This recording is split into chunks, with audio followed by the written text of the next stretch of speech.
มึงก็มาเอาอันนั้นอันนี้ของแม่คำว่าแม่กับลูกมันตัดกันบ่ขาดสิว่าอีกกันมึงตูนี้บุญอะไรอีห่ามึงขาดมาขาดแล้วตะตัวเพราะว่ากูไม่รู้กันตะตัวเพราะว่ากูไม่รู้แล้วแต่มึงแล้วแต่มึงมีลูกบ่มีลูกขาดมาขาดแล้วตะตัวไปเถอะไปอย่ามาเฮาอย่ามาหอนมันบ่มีแม่คนใดที่ว่าไอ้มึงอย่ามาขี่โมยนี่ไอ้แม่ข่อยเป็นลมโพลมไส้กับสาโลดสาโลดไป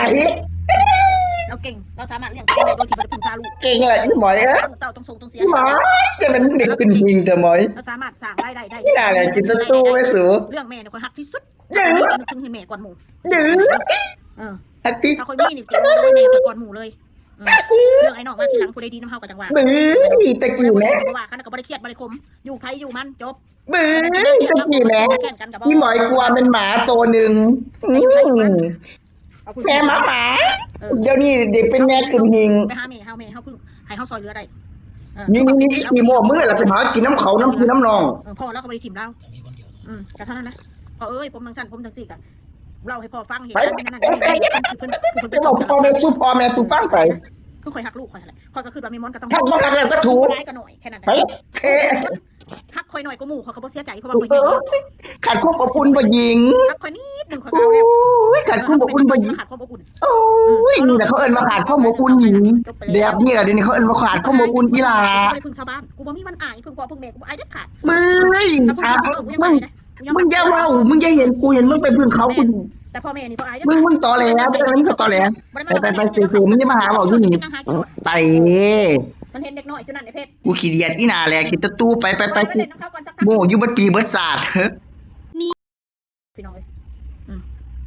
แต่ตัวมึงอีถูกสร้างนี่เนาะเห็นหน้าดำเห็นช้ำหน้าแหล่เนาะอีห่ามึงมาอาศัยหอเอียงข่อยยอมรับว่าข่อยพาลูกพาผัวมาอยู่ลาวนี่แต่ข่อยก็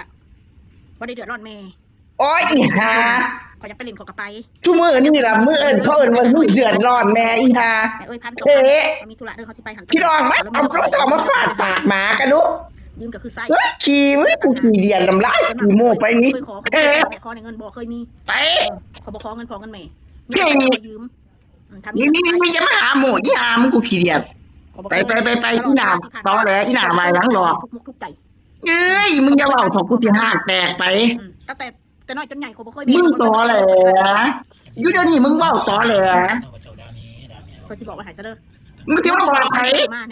กูว่าเป็นแม่มึงบ่ต้องมาบอกกูเขาบ่ได้ให้แม่มอนรับผิดชอบไปบอกอยู่ให้คุณถ้าออกจากเขาว่าเดือนนี้เขาบ่ทันรายได้แล้วหน่อยแล้วก็บ่ได้มีหนี้มีสินมีเล็กไม้ถึงนี่มีเล็กๆน้อยๆนะน้อยเล็กๆนี่ย้อนลูกกระพี่แบบมึงนี่ล่ะช่อง3 ปี